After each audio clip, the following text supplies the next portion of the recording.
Ladies and gentlemen, Hazlewood Dayal out 5 ಕೋಟಿ ವೇಗಿಗೆ chance. ಕಳೆದ ಬಾರಿ ಕಪ್ಪು ಗೆದ್ದಿದ್ದಂತಹ RCBಗೆ ಈ ವರ್ಷದ ಟೂರ್ನಿಯ ಮೊದಲ ಪಂದ್ಯದಲ್ಲಿ ಗೆಲ್ಲುವ ತವಕ ಹೆಚ್ಚಿದೆ. ಹೊಸ ಮ್ಯಾನೇಜ್ಮೆಂಟ್ ಜೊತೆ ಟೀಮ್ ಹೊಸ ಹೆಜ್ಜೆ ಹಾಕಲು ತಯಾರಾಗಿದೆ. ಬೆಂಗಳೂರಿನ ಚಿನ್ನಸ್ವಾಮಿ ಸ್ಟೇಡಿಯಂನಲ್ಲಿ ನಡೆಯುವಂತಹ ಈ ಪಂದ್ಯಕ್ಕೆ ಕ್ಷಣ ಗಣನೆ ಪ್ರಾರಂಭವಾಗಿದೆ. ಈ ಕುರಿತ ಅಪ್ಡೇಟ್ಸ್ ಅನ್ನ ಕೊಡ್ತೀನಿ. ನೆಲ ಜಲ ಭಾಷೆಗಾಗಿ ಪ್ರಾಮಾಣಿಕ ಪತ್ರಿಕೋದ್ಯಮ. ನೀವು ನೋಡ್ತಾ ಇದ್ದೀರಾ ಫೋಕಸ್ ಟಿವಿ. ನಾನು ಪವಿತ್ರ.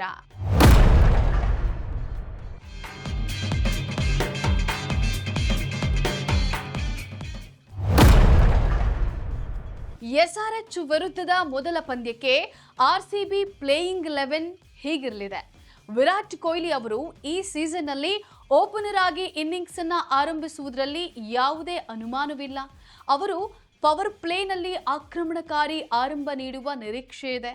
ಅವರ ಜೊತೆಗೆ ಸ್ಫೋಟಕ ಆಟಗಾರ ಫಿಲ್ ಸಾಲ್ಟ್ ಅವರು ಎರಡನೇ ಓಪನರ್ ಆಗಿ ಕಾಣಿಸಿಕೊಳ್ತಾರೆ. ಮೂರನೇ ಸ್ಥಾನದಲ್ಲಿ ದೇವದತ್ ಪಡಿಕ್ಕಲ್ ಆಡಲಿದ್ದಾರೆ.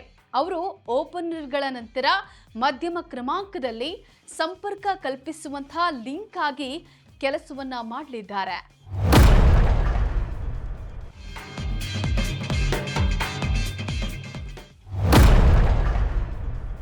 ನಾಲ್ಕನೇ ಸ್ಥಾನದಲ್ಲಿ ನಾಯಕ ರಜತ್ ಪಾಟಿದಾರ್ ಬ್ಯಾಟಿಂಗ್ ಅನ್ನ ಮಾಡಲಿದ್ದಾರೆ. ಸ್ಪಿನ್ ಬೌಲಿಂಗ್ ವಿರುದ್ಧ ಪಾಟಿದಾರ್ ಉತ್ತಮವಾಗಿ ಆಡೋದ್ರ ಜೊತೆಗೆ ತಂಡವನ್ನ ಸ್ಥಿರಗೊಳಿಸುವಂತಹ ಕೆಲಸ ಕೂಡ ಮಾಡಲಿದ್ದಾರೆ. ಜೊತೆಗೆ ಆಕ್ರಮಣಕಾರಿಯಾಗಿ ಆಡಲಿದ್ದಾರೆ.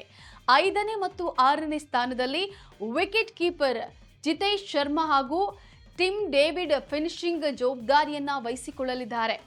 7ನೇ ಸ್ಥಾನದಲ್ಲಿ ವಿಧ್ವಂಸಕ ಆಟಗಾರ ರೊಮಾರಿಯೋ ಶೆಫರ್ಡ್ ಕಣಕ್ಕಿಳಿದು ತಂಡದ ಮೊತ್ತವನ್ನ ಹೆಚ್ಚಿಸಲಿದ್ದಾರೆ.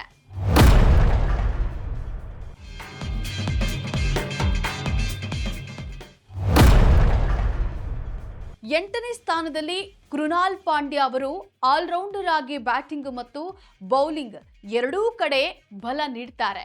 ಪಾಂಡ್ಯ ಕೆಲವೊಮ್ಮೆ ಟಾಪ್ ಆರ್ಡರ್ನಲ್ಲೂ ಕೂಡ ಆಡಿ ಉತ್ತಮ ಇನ್ನಿಂಗ್ಸ್ ಅನ್ನ ಕಟ್ಟಿದ್ದಾರೆ. ಬ್ಯಾಟಿಂಗ್ ವಿಭಾಗದಲ್ಲಿ ಹೆಚ್ಚೇನು ಬದಲಾವಣೆಯಾಗದಿದ್ರೂ ಕೂಡ ಬೌಲಿಂಗ್ ವಿಭಾಗದಲ್ಲಿ ಮುಖ್ಯ ಬದಲಾವಣೆಗಳು ಆಗ್ತವೆ.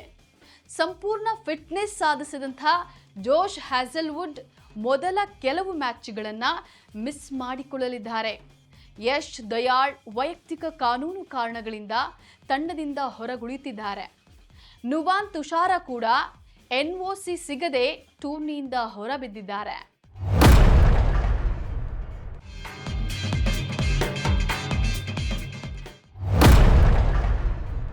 ಇನ್ನು ಮಧ್ಯಪ್ರದೇಶದ ಯುವ ವೇಗಿ ಮಂಗೇಶ್ ಯಾದವ್ ತಂಡಕ್ಕೆ ಆಡಲಿದ್ದಾರೆ.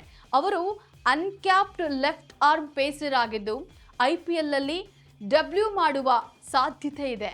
ಅವರನ್ನ 5.2 ಕೋಟಿ ರೂಪಾಯಿಗೆ ಮಿನಿ ಹರಾಜಿನಲ್ಲಿ ಖರೀದಿಸಲಾಗಿದೆ. ಹೊಸ ಚೆಂಡಿನಲ್ಲಿ ದಾಳಿಗಿಳಿಯಲು ಹ್ಯಾಜಲ್ವುಡ್ ಸ್ಥಾನವನ್ನ ಕಿವೀಸ್ ವೇಗಿ ಜೇಕಬ್ ಡಫಿ ತುಂಬಲಿದ್ದಾರೆ. ಭುವನೇಶ್ವರ್ ಕುಮಾರ್ ಅವರು ತಂಡದ ಮುಖ್ಯ ಫೇಸರ್ ಆಗಿ ಹೆಚ್ಚುವರಿ ಜವಾಬ್ದಾರಿಯನ್ನ ಹೊರಲಿದ್ದಾರೆ.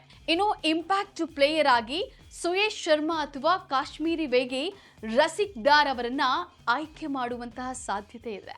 ಇಂದು ಆಟವಾಡ್ತಾ ಇರುವಂತಹ ಪಂದ್ಯಕ್ಕೆ ನಮ್ಮ ಕಡೆಯಿಂದಲೂ ಆಲ್ ದಿ ಬೆಸ್ಟ್. ಇದಾಗಿತ್ತು ನ್ಯೂಸ್ ಅಪ್ಡೇಟ್ಸ್.